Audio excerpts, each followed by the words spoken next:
it's mirrored. Hold on a moment. Wait a minute. Is it mirrored for all of you?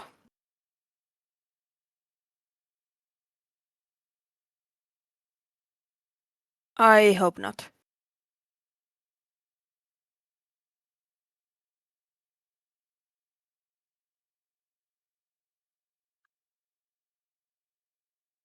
Okay, that's good, that's good. It is doing something in my end, but that's okay. The main thing is that it's not mirrored for you guys.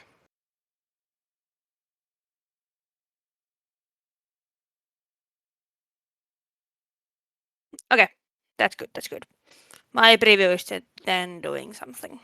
And thank you, thank you. Okay, so shall we then begin? I think so.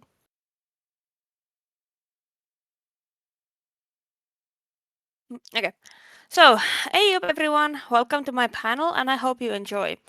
The trigger warnings for this panel are as follows. Hallucinations, talk about schizo-spectrum disorder, and some other stuff like that. So if that's not your cup of tea, please take care of yourself.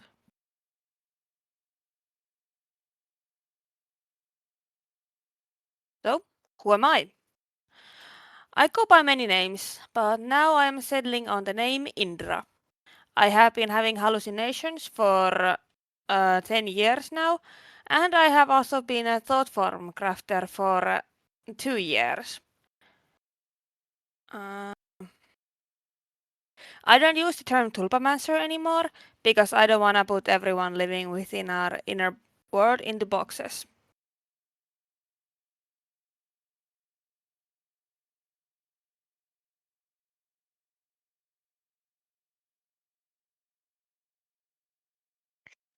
I have 13 peeps living within me, and I will go through a handful of them for several reasons. First reason is that not everyone wants to be introduced nor want the fame, but also because not everyone of them are helping with this exact thing. I have been diagnosed with ADHD since I was 5, autism since I was 15. I am a trans tulikko, also known as Northern Lights fox from Finnish mythology, along with a bunch of other things. If you have any questions, feel free to throw them in the panel questions chat, and I will keep an eye out on that. In this panel, I will go over a few things from my past, so without further ado, let's begin. This story doesn't end with psychosis. It starts from there. I got ill back in 2016. I was in a bus heading to another town for a usual school day. I was in vocational school, so this was nothing new. I had been taken back from the dorms for a mental breakdown, so I began to travel between the towns where I lived and where I studied. I started hearing my now passed on uncle's voice in my head saying nasty things to me. I messaged my mother in panic, and she told me to get back with the next train possible. We went to ER and I was admitted to the ward soon after. I was 16 at the time, so it was a ward for teenagers, meaning there were peeps from 15 to 18, if my memory serves me. It was in that ward, I think it was my second or third time being admitted, when my nurse told me, "Why don't you just create a good hallucination to battle the bad ones?" This baffled me so bad, like you can probably guess. I knew of tulpamancy at this point, so entertaining my curiosity, I asked the nurse a simple question. Well, how do I do that? She just answered me, like you create all of them. At this point, I knew she didn't care for me. She was only after the paycheck. I hate that type of nurse. Also, no, I don't think tulpas are hallucinations, but those are the closest ones I knew at the time. Nowadays, I think servitors would have been a better for that, but I was just too baffled to answer anything. Like, excuse me, I don't create my hallucinations. And she didn't seem to know shit about treating someone with psychosis, even though she worked with teenagers with mental issues such as depression, bipolar, and psychotic symptoms. I was and I still am so confused about what she even meant, and it's been closer to 10 years.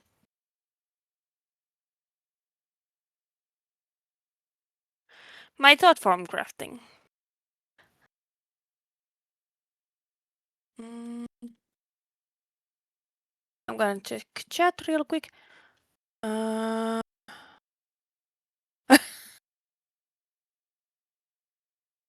yeah, yeah. It is awful. Not all nurses are like that, but yeah, some are, and it's awful.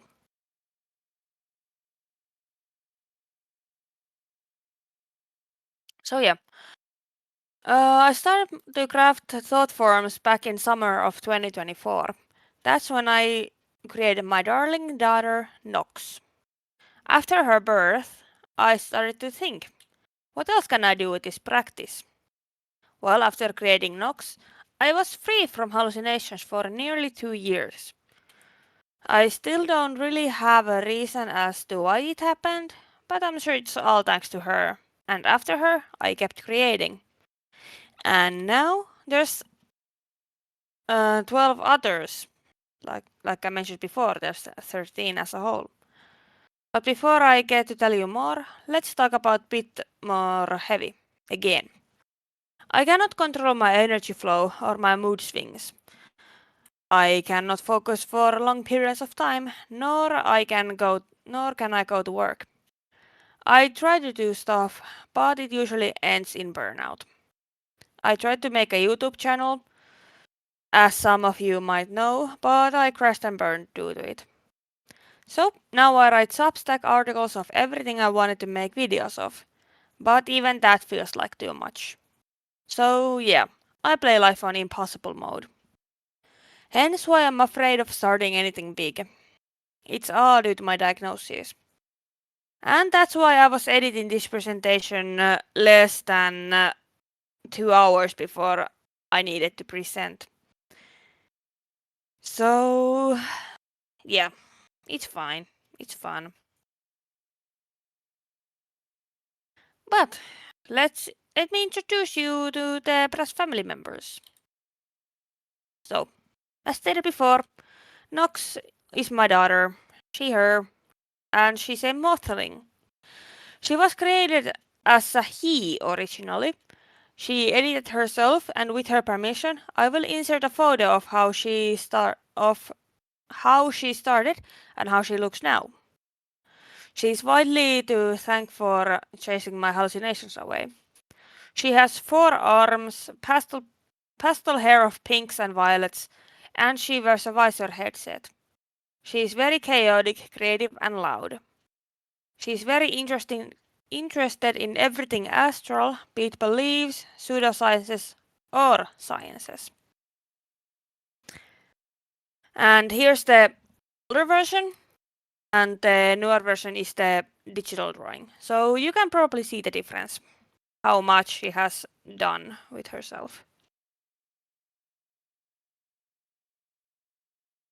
Yes, she's trans.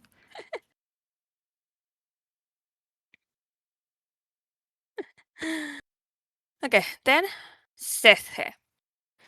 Sethe is a short-tempered serpent who enjoys lounging on my shoulders. He has multiple forms, and his main things are to keep me grounded and return my sense of reality, and be there when I need someone to talk to. He's also my voice of reason and advisor.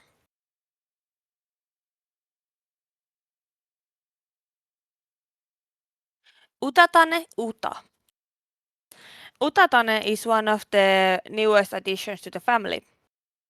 She reminds me to not take bullshit from anyone. She loves flowers and fruits, and she's an orchid snake.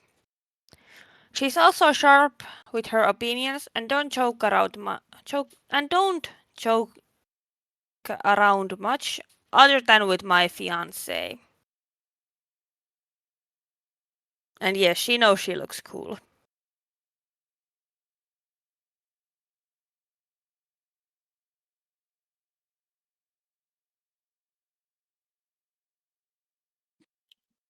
Owen.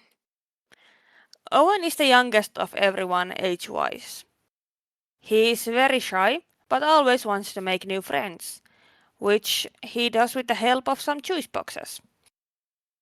He is also the main reason why so many in my real life know or have learned that the horror stories of tulpas are most often complete fiction. He told my cousin that they aren't dangerous and melted her heart in the process. And in case Nikita you're watching this, love you!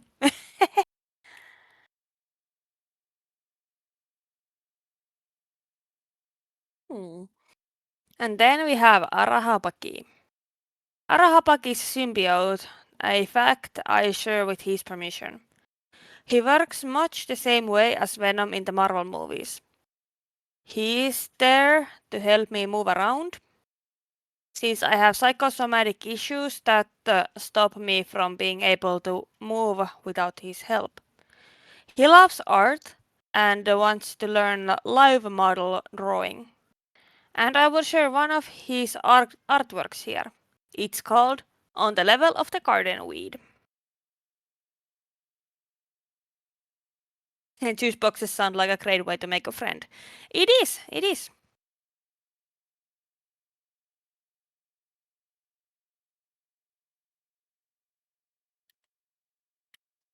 Moravos. The one married to my wallet. With regards, my dear cousin. Moravos is an echo who just appeared one day and didn't leave while I was in my Withering Waves gaming season. And he still really hasn't. If you don't know, the main character, Rower, has a talking echo called Abby. Though Moravos is less cute version of her. He's very impulsive, same as me, but do different things. Our impulsivity clashes and we cancel each other out. He enjoys art, poetry, and is very curious and competitive.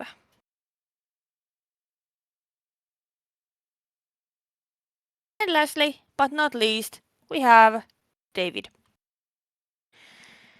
David is a fictive from a semi-well-known video game, Palworld.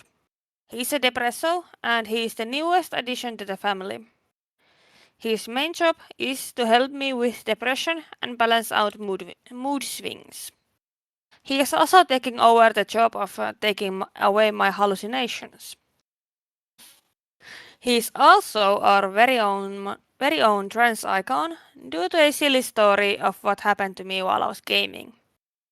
Anyone else could put it on being too tired or too focused, but I named Depresso I called David, and realized some weeks later that he had a gender marker of a female.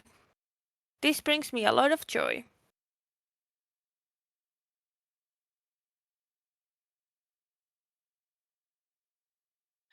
So you can probably see the trans colors. Yes, trans mask David is real.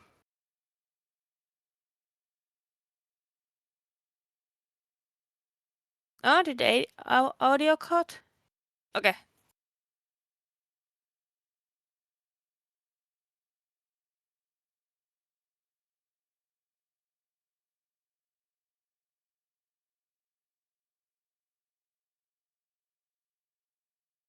The issues with some tulpamancy guides. If you had read any tulpamancy guides in your life, you might have run into this line. Don't do tulpamancy if you have dissociative disorder or schizo-spectrum disorders. Bullcrap, says I. I disagree with this line heavily. If I had listened to what if I had listened instead of being the hard head that I am, I would be suffering a lot more with hallucinations than I'm now. On top of that, I would be much more lonely. I'm happy I didn't listen because they're the best thing that happened to me.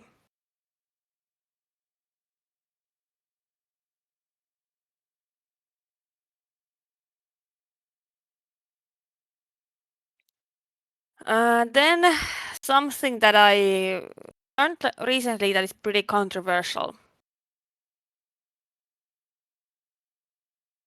Do not create a lover to yourself. Invisible companions, no matter what you end up creating, a tulpa, daemon, symbiote, etc., etc., they aren't your underling, nor do they owe you anything for you creating them. They are their own person, and equal. This I have noticed was a controversy in a Tulpamancy subreddit when compared to other system-related posts over there. So, if any of you, by happens chance, thought of creating yourself a lover, then please don't. I beg of you. Keep in mind they have everything open, and they have their own boundaries and emotions. You can fall in love, but let it be natural. I made a template for Nox, as you saw earlier, as well as one of my other children, Theo, my former sea serpent, now half kraken child. But they edited themselves later on. This should be a normalized practice.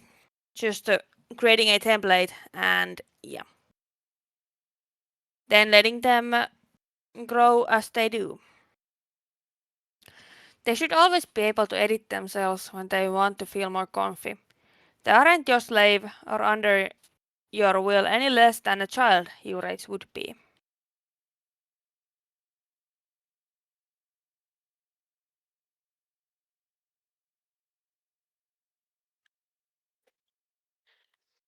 Okay, let's talk about a little bit about schizo-spectrum disorders. There used to be 5 classified types of schizophrenia. These subtypes were catatonic, disorganized, paranoid, residual, and undifferentiated. Also, if you can hear sneezing in the background, it's just my fiance.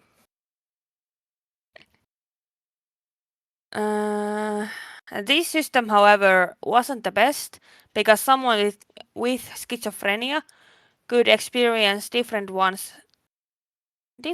at once. Nowadays, experts describe schizophrenia as a spectrum, and all of the types listed above are included.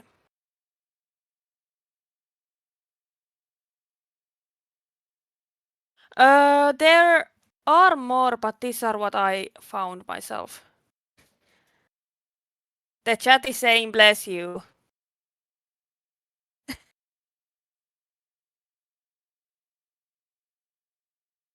Psychosis symptoms. Psychosis is a state where your sense of reality gets warped. You don't know what's real and what's not. It includes things like hallucinations, seeing or hearing things that aren't real, delusions, mistaken but firmly held beliefs that are easy to prove wrong. Most known example is someone is after you. Disorganized speech, using words and sentences that don't make sense to others. Strange behavior, acting odd or repetitive ways such as walking in circles, writing all the time, or sitting perfectly still and quiet for hours on end. And withdrawnness/lifelessness, showing no feelings or motivation and lacking interest in normal day activities.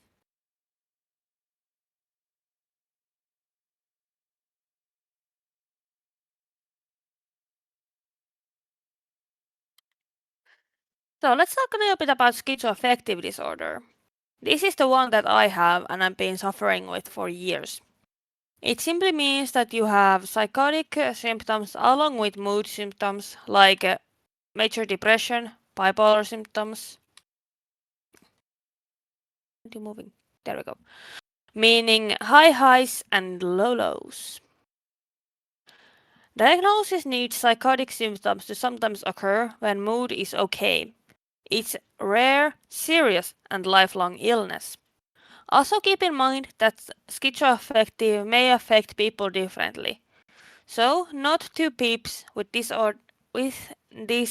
disorder act the same.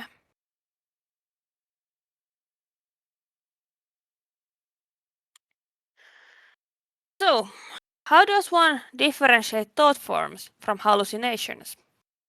Well, some people can't even differentiate physical people from hallucinations. Some of you might have heard of the schizophrenia advocate Cody Green on YouTube. He, for example, can differentiate hallucinations from real people so far that he has trained his dog to greet people when he isn't sure if they are a hallucination or not. I consider myself lucky because I can, to a point. I can use a sliver of common sense while having medium level hallucinations. I have put I have categorized my hallucinations in three levels: minor, medium, and severe. Minor hallucinations are quiet whispers in my head. Medium ones are louder voices and faint visuals. And severe are the ones I can't really differentiate. Sometimes it means the area around me gets gory, and I can't tell if it's real or not. But how do I tell the difference? Well, my thought forms don't change or bully myself that much. They sometimes do though, but that's beside the point. My thought forms also aren't realistic, as you can see. I think the most realistic one is the one called Arthur, and he's just a normal looking guy, though he's really rarely outside and active, and he's a little bit of a hermit.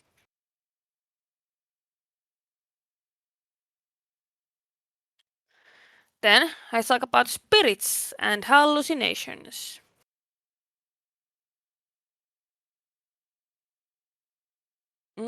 Spirits are a little bit more difficult to differentiate from hallucinations, but there are often some signs.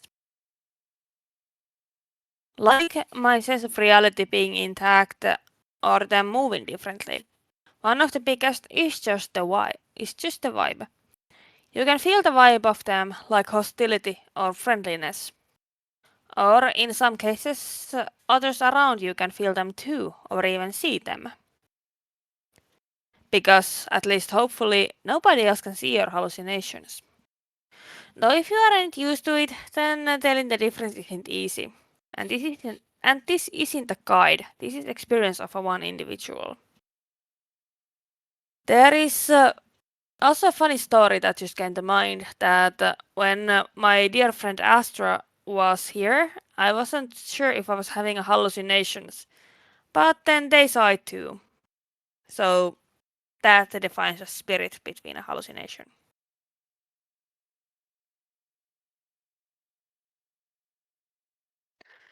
And then let's hop to Q&A. I fed my curiosity, now it's time to feed yours.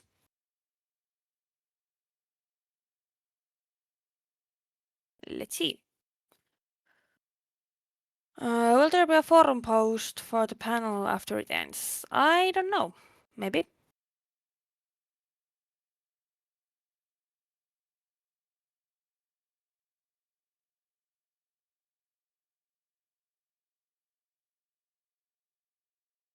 Let's see.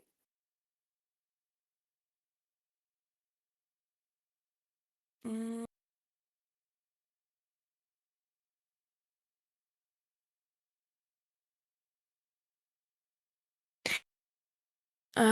Spirits versus disembodied thought forms is my next question.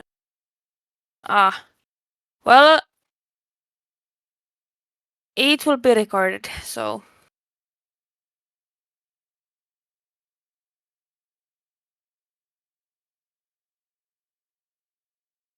Let's see. Have you ever experienced hallucinations that showed autonomy like a thought forms, but ended up not being one? Yeah, I have actually. My first two hallucinations I named, and mm,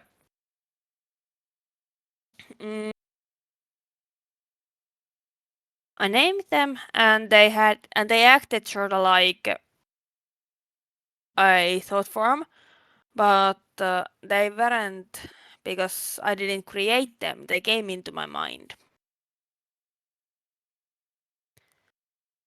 It's kind of that's a difficult uh, thing to explain, but yeah, I have experienced that, and it's kind of annoying. And there are no stupid questions. What are thoughts from servitors and tulpas, and how do they differ? Servitors are like spiritual beings or mindless beings most often that have just a one job to do. Tulpas have their own mind, and thought forms is the category that everything goes under.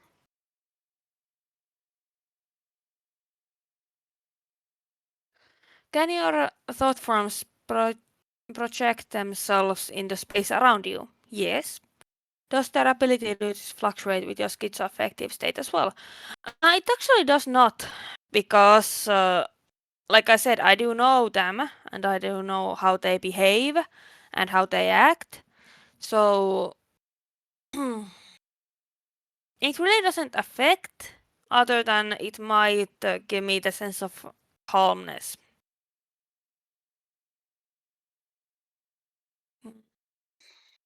Have you or anyone you know had like you don't hear or see them, but you think thoughts? Yes, I do know that.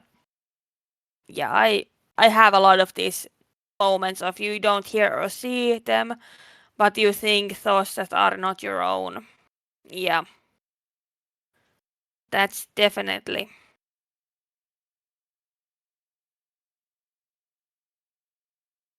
Uh, if the difference is creating them, then what made them different from walk-ins? Additionally, what would you tell people worrying about their thought forms or just their imagination or hallucinations? That's something I see a lot of new people in the community asking. Good question. I think I'm not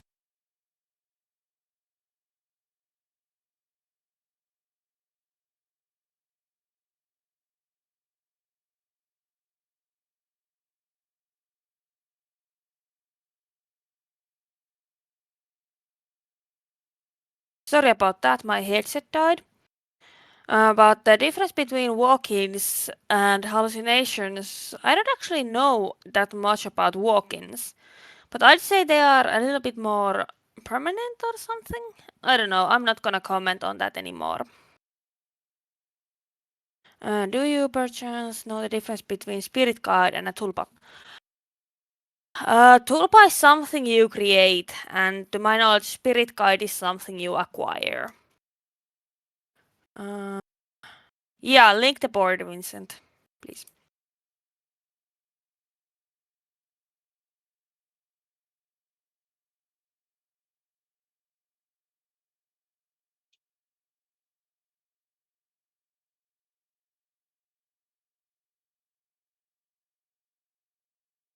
Yeah, I asked that because every time I mention it to therapists or something, they mention jump to auditory hallucinations. Like I just told you, they are not auditory, they are actual thoughts.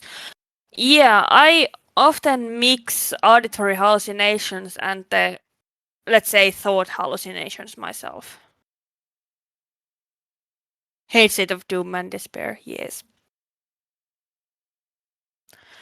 Do you ever interact with spirits or are they just kind of there? Yes, I do actually. I am what my family calls a storm lantern when it comes to spirits. My little sibling is a lighthouse, so they attract a ton of spirits around them, but I'm much more dimmer and more somber.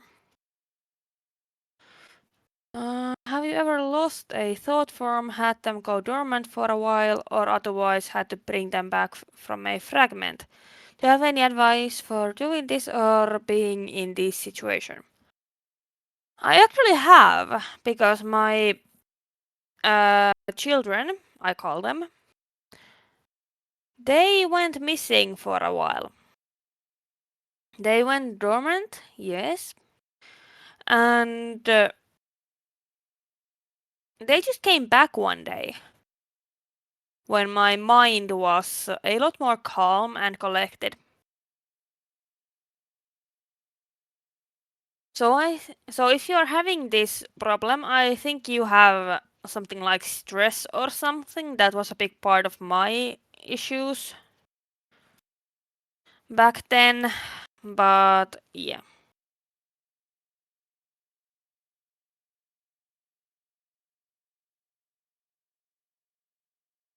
Do you have a vetting process for new presences? Do you determine what new voice may qualify as? I do have some kind of process. It is mostly with hallucinations. Uh, like, I don't have many just walking in on me, like walk-ins. That's why I don't know a lot about them. But usually spirits don't talk to me. I cannot hear them. They just sort of appear and then they are there.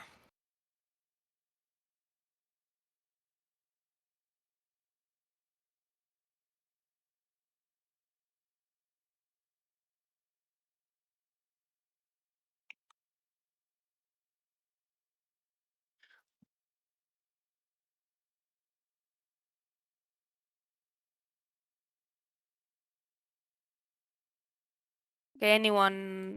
There's two peeps writing. Let's say three more questions and then let's wrap this up. So, because I had only 30 minutes slot. So, yeah. Unless it's fine with uh,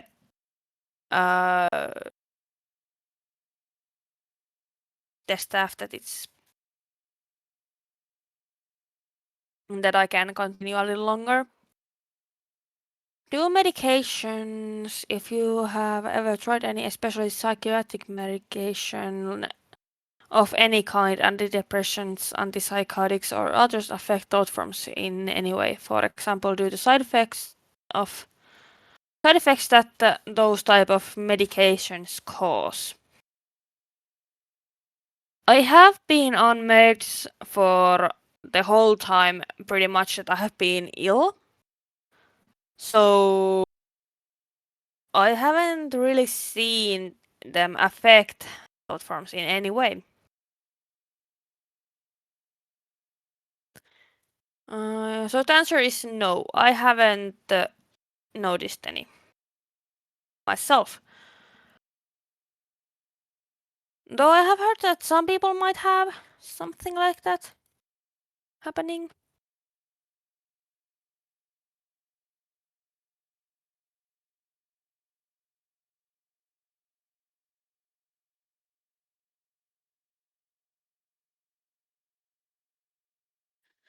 Do thought forms have different senses from you? To be precise, do they have stronger or lesser perception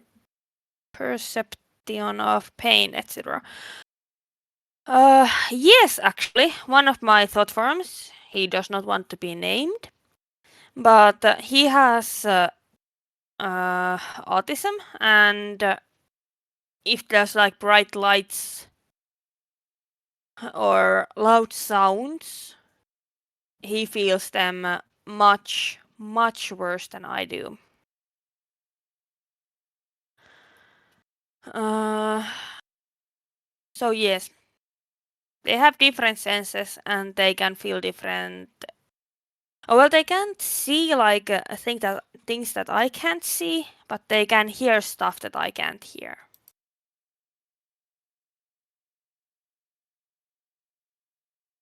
Yeah, medications can affect so many things. That is true.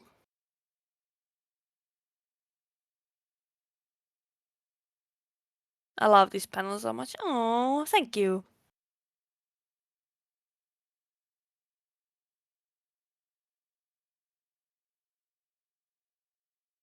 Do you have any tips for helping early thought forms become more autonomous and distinct?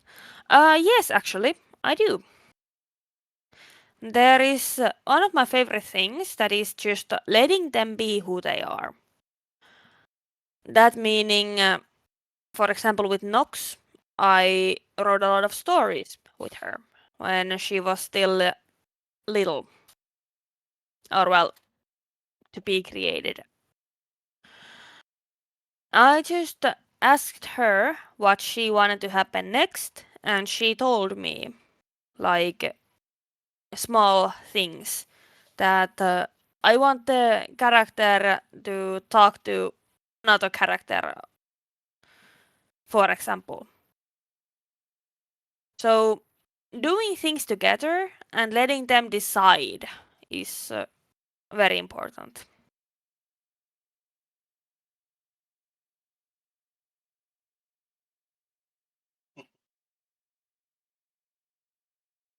Good boy. They can hear you. You are a boy. Yes. Say good boy. My fiance is being weird. Yes. Hello, Campio.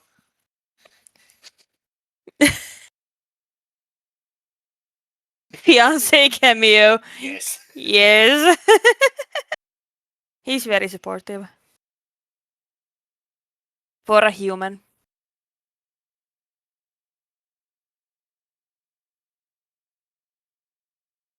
Yes.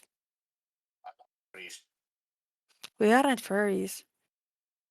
you ain't, but the animalistic characters are good. For a human. Yes. Yes, sure. Thank you.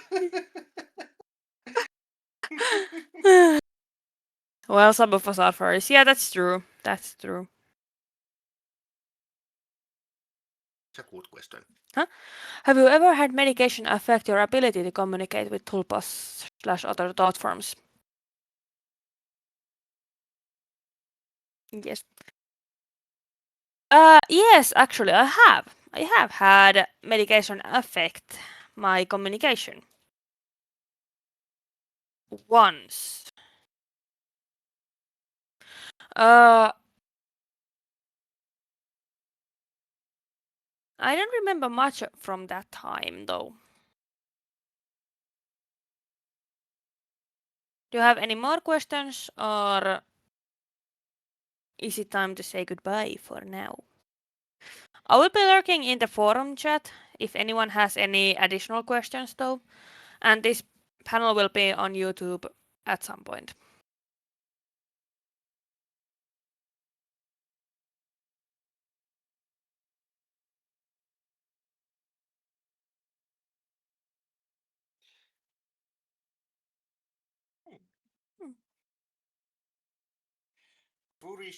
Furry or human or what is the term? Syrian? Therian. Hey. Are living creatures. And that one thing that matters is we need to respect other living creatures. Yes. Yes. Thank you, everyone, and catch you sometime later. Bye.